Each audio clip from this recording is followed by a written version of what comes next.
విద్యార్థులందరూ బాగా చదువుకొని ఉన్నత స్థాయికి ఎదగాలని ఆకాంక్షించారు ఎమ్మెల్సీ కంచెర్ల శ్రీకాంత్. చిత్తూరు జిల్లా కుప్పం మున్సిపల్ పరిధిలోని జూనియర్ కళాశాలలో విద్యార్థులకు పుస్తకాల పంపిణీ కార్యక్రమం నిర్వహించారు. ముఖ్య అతిథిగా హాజరైన ఎమ్మెల్సీ కంచెర్ల శ్రీకాంత్ విద్యార్థులకు పుస్తకాలు పంపిణీ చేశారు. విద్యార్థుల సౌకర్యార్థం కళాశాలలకు బస్సులు ఏర్పాటుకు చర్యలు తీసుకుంటామన్నారు.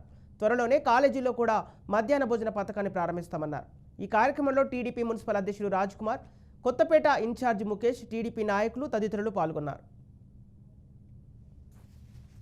ఎంపీ గారు వచ్చారు, మ్యాగ్సెస్ అవార్డు గ్రహీత వచ్చారు. ఇంకా మన పేర్లు చెప్పకపోయినా ఎంతో మంది ఉన్నత స్థానాలకు వెళ్ళి ఇక్కడి నుంచి చదువుకొని వెళ్ళుంటారు.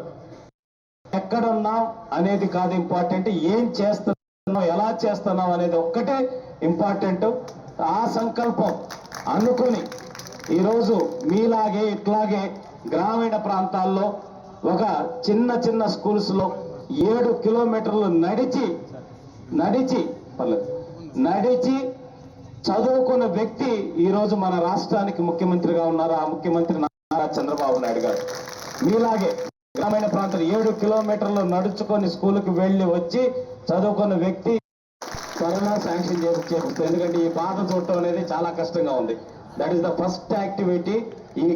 ఈ కాలేజ్ నుంచి బయటకు వెళ్ళగానే ఫస్ట్ కలెక్టర్ గారితో మాట్లాడి ఇమ్మీడియట్ గా అది ప్రాసెస్ చేపిస్తాం. Number 2, midday meals programme గురించి రిక్వెస్ట్ చేశారు. అది ఆల్రెడీ చంద్రబాబు నాయుడు గారు